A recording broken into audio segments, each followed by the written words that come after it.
말씀의 제목이 믿음의 단계입니다. 믿음의 단계.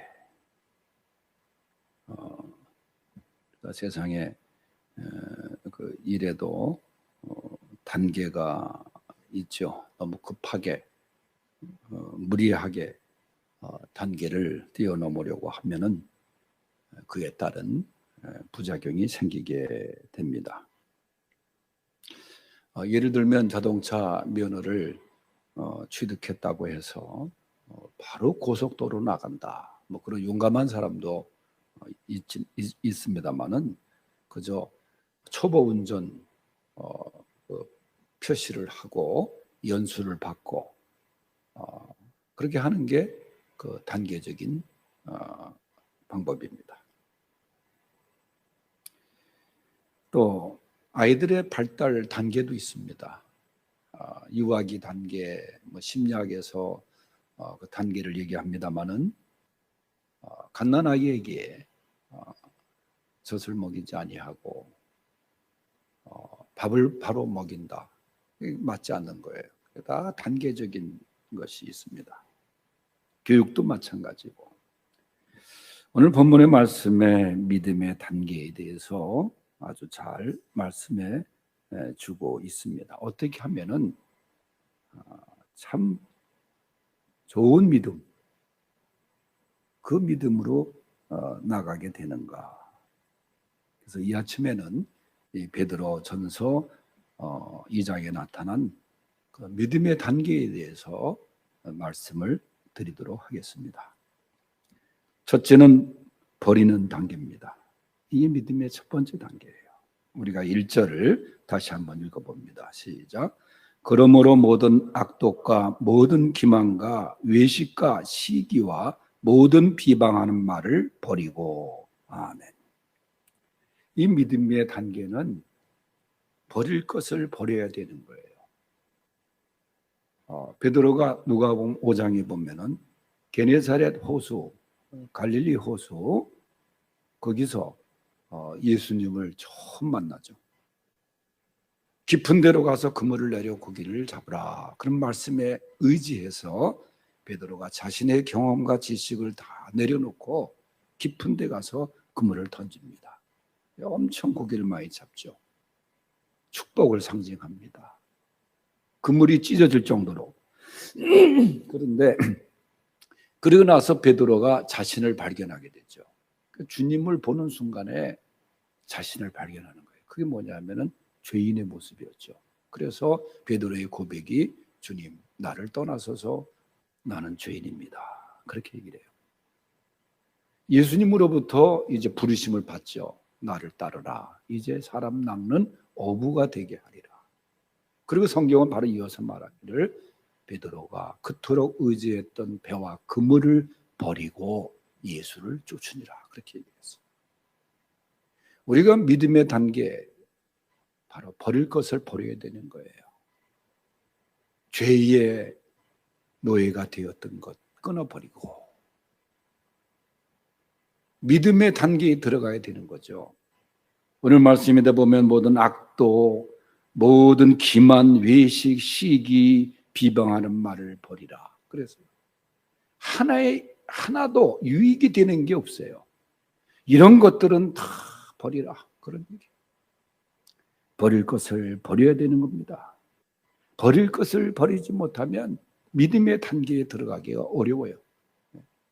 창세기에 보면은 19장에 롯의 가족이 소돔을 탈출하는 사건 중에 다른 식구는 구원을 얻었지만은 불행하게도 롯과 가장 가까웠던 그의 아내가 뒤를 돌아보다가 소금 기둥이 되는 내용이 나옵니다.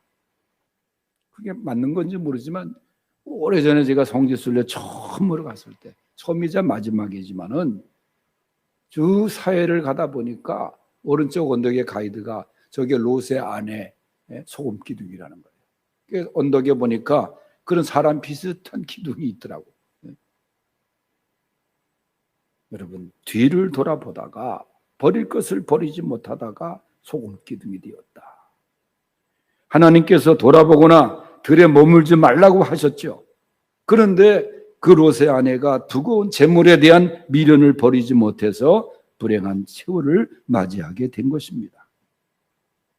버릴 것을 버려야 됩니다. 사도 바울도 빌립보서 3장 거기에 말씀하기를 무엇이든지 내게 유익하던 것을 그리스도를 만난 이후에 그 모든 것을 배설물처럼 버렸다. 미련 없이 버렸다. 그렇게 고백을 해요.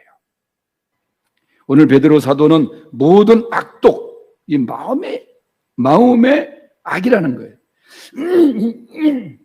그 다음에 여기 기만, 속이는 거예요.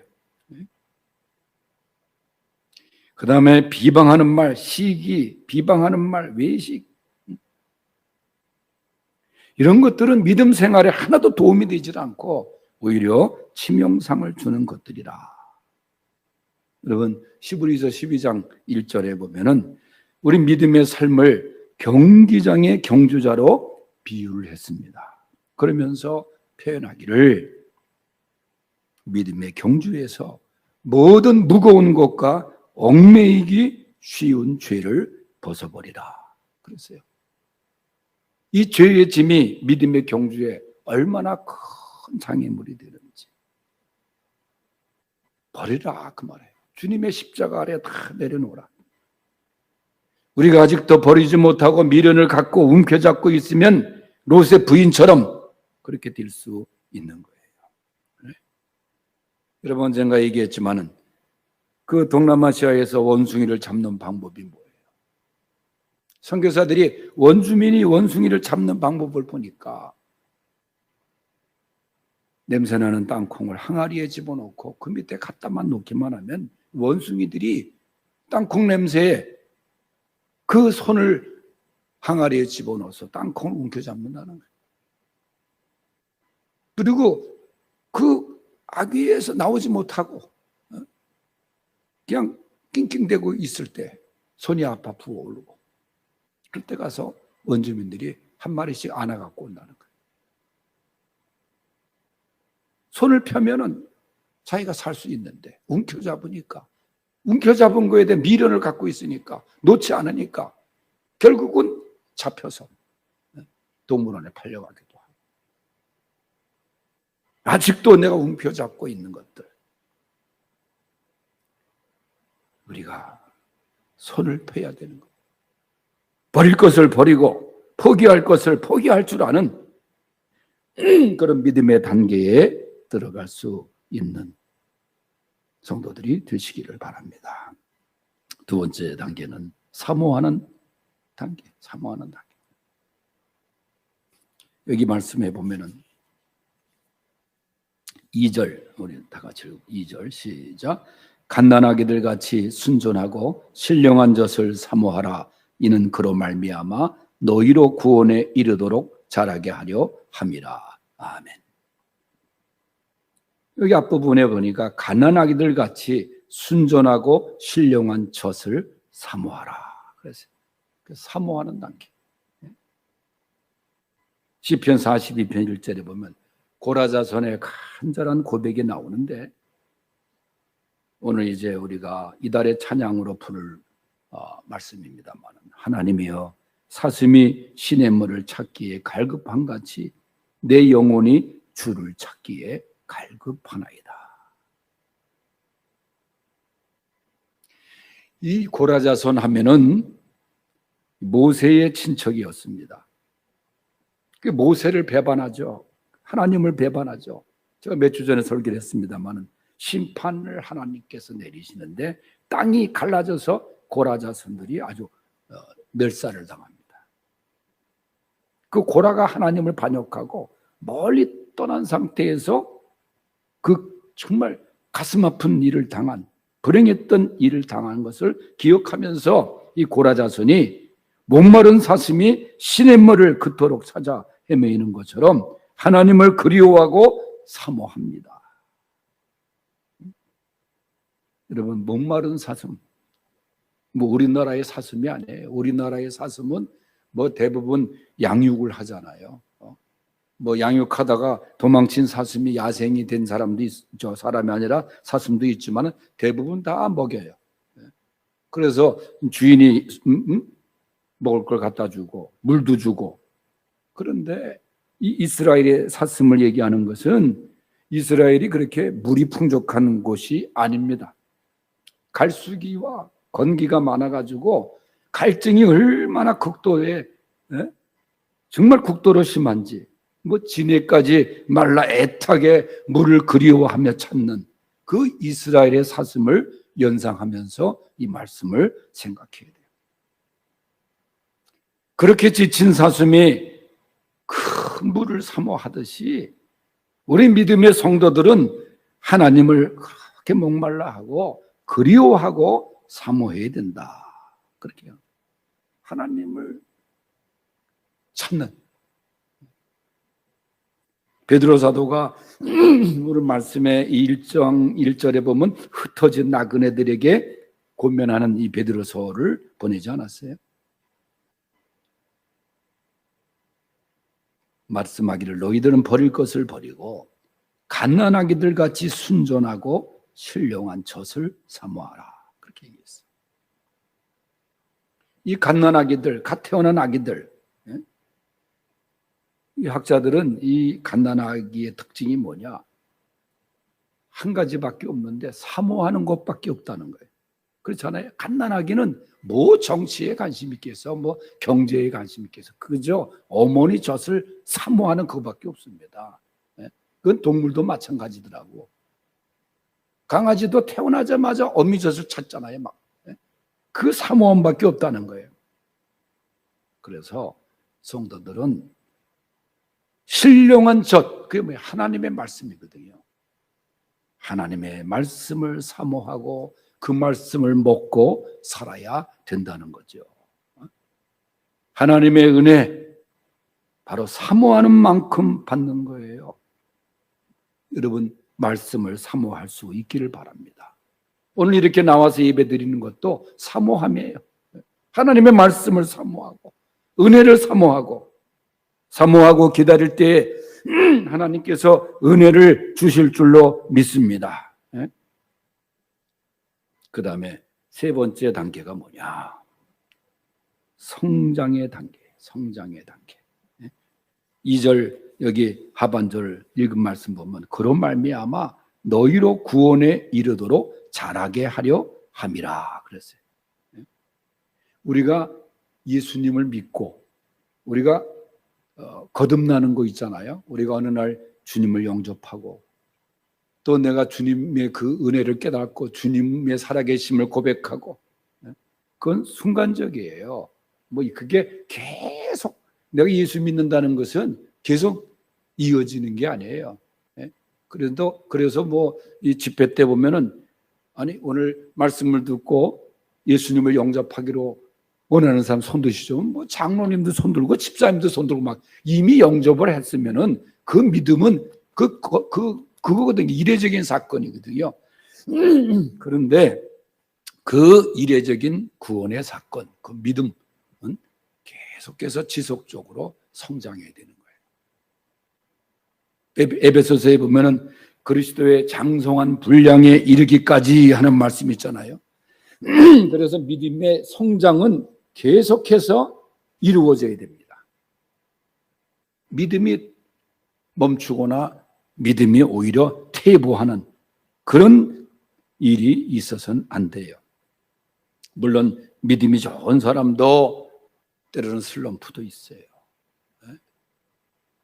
심지어는 교회를 안 나오는 사람도 있어요. 그러다가 하나님의 부르심 속에 어떤 계기를 통해서 다시 손들고 나오는 경우가 있습니다만은 성장하는 믿음, 이것이 하나님이 기뻐하시는 믿음이에요. 요한복음 3장에 보면은 한 사람이 예수님께 나옵니다. 그 사람의 이름이 니고데모죠. 그런데 그 사람이 예수님께 나온 그 시각이 문제였어요. 한밤중에 나와요. 한밤중에 나왔다는 것은 남들의 눈을 의식했다는 거예요. 그런데 니고데모가 당시 관원이었거든요. 국회의원이었거든요. 지금 말하면. 그러니까 자기 신분상 내가 예수를 믿는다 그런 것을 밝히지 못하는 거예요. 예수님께 내가 나갔다는 것을 다른 사람들이 볼까 봐 한밤중에 나갑니다. 굉장히 소극적인 사람이죠. 그런데 그가 던진 것이 질문이 뭐냐, 예수님께 거듭남의 이야기입니다. 내가 어떻게 하면 하늘나라에 들어갈 수 있습니까? 이게 상당히 중요한 질문 아닙니까? 내가 어떻게 하면 영생을 얻을 수 있습니까? 했던 부자 청년의 질문과 같이. 그리고 말씀을 예수님께 쭉 들어요. 물과 성령으로 거듭나지 아니하면 하나님 나라에 들어갈 수 없느니라. 그 깊은 대화를 나눠요. 은혜도 받아요. 그러다가 이 니고데모에 대한 이야기는 전혀 나오지 않습니다. 그렇게 한밤중에 나와서 예수님께 나왔다는 것만 기록되어 있다가 요한복음 7장 50절에서 51절까지 보면 다시 등장해요. 당시 대제사장들과 바리새인들이 예수님을 죽이기로 음모하면서 부하들을 보냈으나 그들이 예수님의 말씀을 듣고 오히려 그 사람의 말하는 것처럼, 즉 예수님이 말씀하시는 것처럼 말씀한 사람이 이때까지 없나이다, 그렇게 보고를 하는 거예요. 거기서 듣고 보니까 이게 얼마나 감동적인지. 그러니까 바리새인들이 뭐라 그러냐면 너희들까지 미쳤구나, 그렇게 얘기를 해요. 이때 등장하는 사람이 니고데모입니다. 그도 바리새인이에요. 그러면서 예수님 편에서 말합니다. 우리 율법에도 사람의 말을 듣고 그 행한 것을 알기 전에 판결하는 것을 잘못되었다고 하지 않았느냐? 여러분, 이렇게 니고데모가 예수님을 변호합니다. 그러니까 니고데모가 예수님과 대화를 3장에서 나누다가 그 말씀을 듣는 다음에 그때 이제 또 다시 등장해요. 니고데모가. 이렇게 된 니고데모가 또 한 번 요한복음 19장에 가서 나타납니다. 예수님이 돌아가신 후에 예수님의 제자들은 그토록 예수님과 3년 동안 따라다니고 정말 예수님께 충성을 결의하고 했던 친구들이 다 도망가고 니고데모가 관원인 신분에 모략과 침향 섞은 것 100근을 갖고 나와 예수님의 시신에 바르는 일을 하였다, 그렇게 기록을 해요. 소극적으로 처음에 이렇게 나왔던 니고데모가 점점 그 단계를 보니까 결정적으로 예수님의 시신도 향료로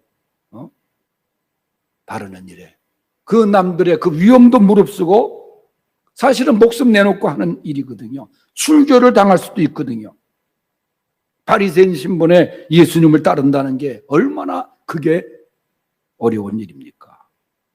점점 믿음이 니고데모가 깊어지면서 나중에는 정말 목숨 걸고 예수님을 믿고 따르는 그 단계까지 이르게 된 겁니다. 니고데모의 성장의 모습이 얼마나 귀한지 몰라요. 오늘 본문의 말씀에 보면 이로 말미암아 너희로 구원에 이르도록 자라게 하려 함이라 그랬어요. 여러분, 우리는 자라는 믿음이 되어야 됩니다. 성장하는 믿음이 되어야 됩니다. 어린아이와 같은 믿음에서 정말 장성한 분량에 이르기까지 그 믿음의 성장이 이루어져야 될 줄로 믿습니다. 성장의 단계까지 이르는 우리 수주광성의 성도들이 되시기를 축원합니다.